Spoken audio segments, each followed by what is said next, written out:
ना आज के ज़माने में उधार लेना ऐसे लगता है जैसे कि हम लोग पॉपकॉर्न खा रहे हैं ना। बच्चे की शादी उधार, फीस उधार, ट्यूशन फीस उधार, कपड़ा उधार, पंखा उधार, रेफ्रिजरेटर उधार, कार उधार, घर उधार, कपड़े उधार, जेवर उधार। तो ये जो आपको आदत लगा, इस आदत के कारण आपने क्या दूसरे लोगों से भी उधार मांगना शुरू कर दिया। और यही गुण आपने अपने अपने लोगों अपने बच्चे के अंदर भी डाला है। नीति वचन 22:6, लड़के को उसी मार्ग की शिक्षा दे जिसमें उसको चलना चाहिए, और वो बुढ़ापे में उससे न हटेगा। क्या कह रहा है यहां पे परमेश्वर का वचन? जिस मार्ग में बच्चे को चलना उसी मार्ग की शिक्षा दे, बुढ़ापे में नहीं हटेगा। लेकिन बाइबल हमको किस मार्ग में, मतलब अब बाइबल हमको क्या बता रहा है, बच्चे को कौन सा शिक्षा दे? हम बोले प्रभु के बारे में सिखाए, नहीं। दिस इज वेरी इंटरेस्टिंग, क्योंकि अगर आप पद 7 को पढ़ेंगे तो बाइबल हमें बताती है कि बच्चे को क्या शिक्षा देना। देखिए क्या लिखा हुआ है, धनी निर्धन लोगों पर प्रभुता करता है और उधार लेने वाला उधार देने वाले का दास होता है। आप उधार ले लेकर अपने बच्चे को वही शिक्षा दे रहे हैं। लेकिन परमेश्वर का वचन एक बात बहुत साफ साफ हमें बताता है कि अपने बच्चे को शिक्षा देना ताकि वो बुढ़ापे में गलती ना करे जो गलती तुमने की है। कि क्या धनी लोग हमेशा निर्धन पर राज करता है, ठीक है, और दूसरा उधार लेने वाला देने वाले का दास होता है। Now two thing here, understand, दो चीज। पहली बात, अमीर गरीब पर राज करता है, सिंपल। अपने बच्चे को यह शिक्षा देना ना भूल, बेटा कभी भी सब कुछ बन जाओ, गरीब मत बनना। I am telling you, it will help them so much. कुछ भी बनो, गरीब मत बनना।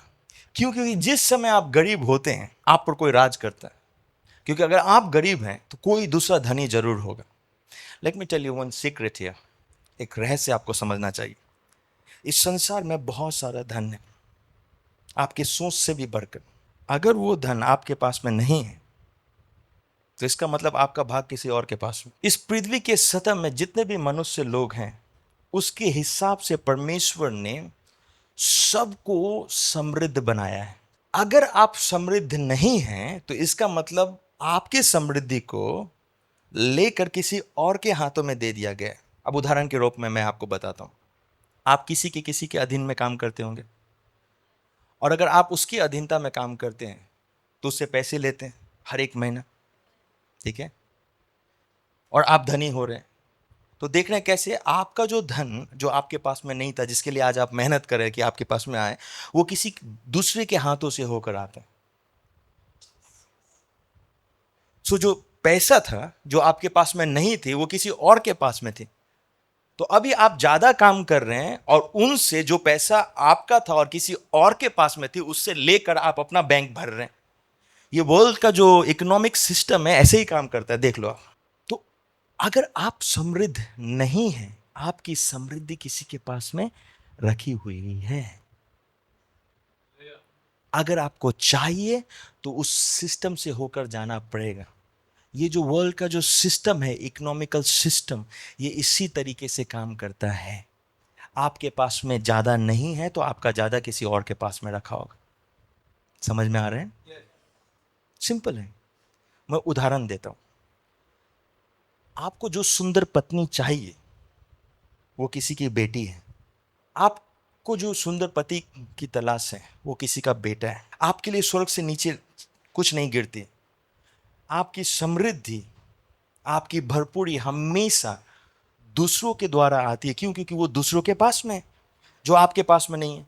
अगर आपके पास में सुंदर पत्नी नहीं है तो वो दूसरे के पास में, तो आपको जाके लाना पड़ेगा, ठीक है। तो आप दूसरे के पास में जाते हैं, उनके बेटी का हाथ मांगते, तब अपने घर में लेकर आते हैं। और फिर अगर आपने उसको प्यार से रखा है तो आप एक ऐसा जनरेशन लेकर आते हैं जो सुंदर है। तो अगर आपकी समृद्धि आपके पास में नहीं है तो किसी और के पास में।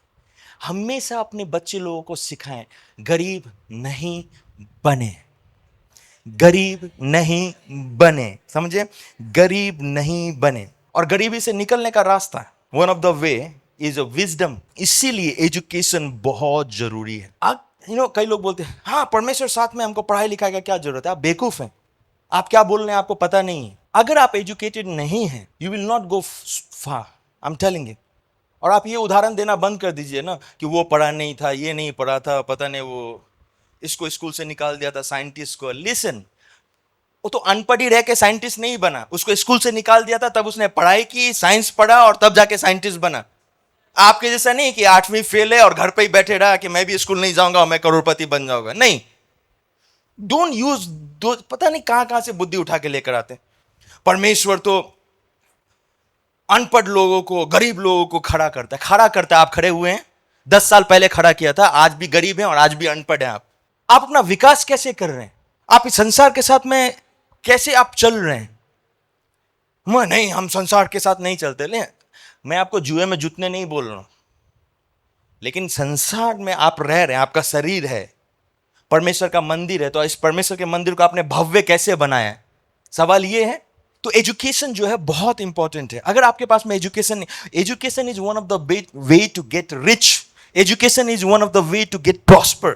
बिना education, I don't care who you are, बिना education you will not prosper the way God wants you to prosper. मैं सबसे अच्छा उदाहरण देता हूं आपको, सुने। परमेश्वर आपको आत्मिक आशीष देना चाहता है, लेकिन आप बाइबल बिना पढ़े आत्मिक आशीष ले लीजिए। आपको अपने आप को एजुकेट करना पड़ेगा बाइबल के लिए भी। हाँ, जब आप आत्मिक रूप से प्रॉस्पर होना चाहते हैं, what you do, you read the Bible, right? You read your Bible. आप बाइबल पढ़ते हैं, वचन पढ़ते हैं, मेडिटेट करते हैं, प्रार्थना में समय बिता रहे हैं, आप अपने आप को, अपने आत्मा को एजुकेट कर रहे हैं। बिना एजुकेशन आप भूल जाएं।